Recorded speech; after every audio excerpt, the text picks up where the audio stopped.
Perkenalkan, saya Gracia Cindy Gloria. Saya akan menjelaskan mengenai farmakoterapi dari dislipidemia.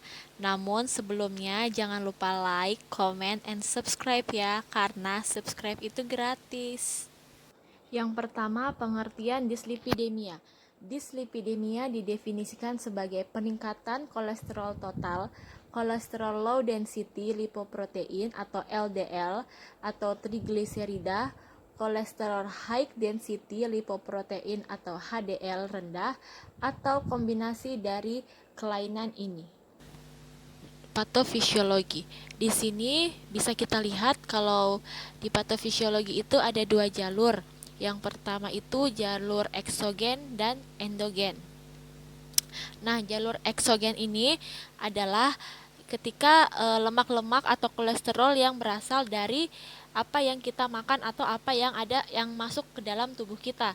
Sedangkan kalau endogen itu yang disintesis dari hati. Pada kondisi dislipidemia, ada kelainan pada reseptor yang mengikat kolesterol di hati. Jadi reseptornya itu tidak sensitif dalam mengikat kolesterol. Seharusnya kolesterol itu berada pada hati. Nah, pada kondisi dislipidemia, kolesterol yang bertugas untuk mengikat lipid-lipid itu tidak berfungsi atau tidak sensitif lagi. Sehingga terekskresi banyak di pembuluh darah. Itulah yang menyebabkan kadar kolesterol tinggi di dalam darah. Subjeknya di sini itu seperti nyeri dada, jantung berdebar, berkeringat, gelisah, sesak napas, sakit perut, kesulitan dalam berbicara, bergerak, dan kehilangan kesadaran. Objeknya yaitu pengukuran profil lipoprotein puasa, pengukuran kadar kolesterol plasma, trigliserida, dan HDL setelah puasa 12 jam. Terapi farmakologinya itu seperti resin dan inhibitor penyerapan kolesterol, ezetimibe, niacin, dan statin. Untuk terapi non-farmakologinya itu ada terapi perubahan gaya hidup, seperti terapi diet, penurunan berat badan, dan peningkatan aktivitas fisik. Selanjutnya ada penghentian merokok, kontrol hipertensi, peningkatan asupan serat, yang terakhir itu suplemen minyak ikan.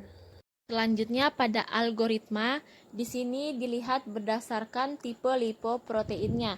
Ketika dia di tipe 1, itu ketika lipoprotein yang meningkatnya itu kilomikron. Ketika kilomikronnya meningkat, maka terapi yang diberikan itu pilihan obatnya tidak diketahui. Terus tuh terapi kombinasinya tidak diketahui. Terus tuh pada tipe 2A, yaitu ketika LDL-nya meningkat. Di sini pilihan obatnya itu seperti statin, kolesteramid, kolestipol, niacin. Nah, setelah itu terapi kombinasinya itu seperti niacin atau BAR, statin atau niacin, statin atau BAR, ezetimibe, mifeprintsen, dan lomitamid. Setelah itu pada tipe 2B. Nah, pada tipe 2B ini dia itu LDL dan VLDL-nya yang meningkat. Pilihan obatnya yaitu statin, fibrates, niacin. Terus itu terapi kombinasinya adalah BAR, fibrates, niacin. Setelah itu ada statin, niacin, BAR. Selanjutnya ada statin, fibrates, dan ada ezetimibe. Pada tipe yang ketiga yaitu ketika IDL-nya yang meningkat. Nah, pada IDL meningkat ini pilihan obatnya itu fibrates dan niacin. Terus terapi kombinasinya adalah statin, niacin, statin fibres, dan ezetimibe. Pada tipe keempat yaitu ketika VLDL yang meningkat.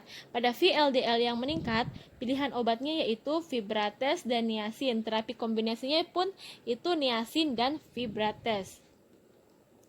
Pada tipe kelima yaitu ketika VLDL dan kilomikronnya itu meningkat. Nah, pilihan obatnya di sini itu seperti fibrates dan niacin. Terapi kombinasinya itu niacin dan fish oil. Selanjutnya ada interaksi obat. Yang pertama itu adalah niacin. Niacin di sini hipotensi alpha blocker, yaitu peningkatan serum kadar glukosa penderita diabetes insulin atau agen oral. Yang kedua itu ada statin. Di sini statin dapat meningkatkan resiko miositis atau siklosporin, eritromisin, menghambat kalsium fibrat, nifazodon, niacin, ketonazol. Nah, resiko lebih besar dengan levostatin dan simvastatin. Hati-hati dengan penggunaan bersama fibrat atau niacin. Yang terakhir ada resin dan inhibitor absorpsi kolesterol, yaitu dia mengurangi absorpsi digitoksin, warfarin, levothyroxine, diuretik tiazid, penyekat beta, dan kemungkinan obat anionik lainnya. Yang selanjutnya ada kontraindikasi. Di sini yang pertama ada bile acid resin atau BAR. Kontraindikasinya itu pada pasien dengan penyakit ulkus duodenum. Selanjutnya ada ezetimibe. Ezetimibe ini dia dikontraindikasikan terhadap pasien yang memiliki penyakit hati kalau misalnya dikombinasikan dengan statin. Nah, tapi kalau misalnya dia tidak dikombinasikan dengan statin, dia ini tetap aman digunakan biarpun pasien tersebut memiliki penyakit hati. Setelah itu ada fibrat. Fibrat ini kurang lebih sama ezetimibe ya, yaitu kontraindikasinya pada penyakit hati yang parah atau penyakit ginjal. Yang selanjutnya itu ada HMG CoA reduktase inhibitor. Kontraindikasinya itu pada penyakit hati dan pada kehamilan. Yang selanjutnya ada niacin. Niacin itu kontraindikasinya itu pada tukak lambung, terus tuh penyakit hati. Yang selanjutnya ada omega 3. Ini digunakan dengan hati-hati pada pasien yang alergi terhadap ikan. Berikut adalah daftar pustaka yang kami gunakan. Kurang dan lebihnya mohon dimaafkan. Terima kasih atas perhatiannya teman-teman.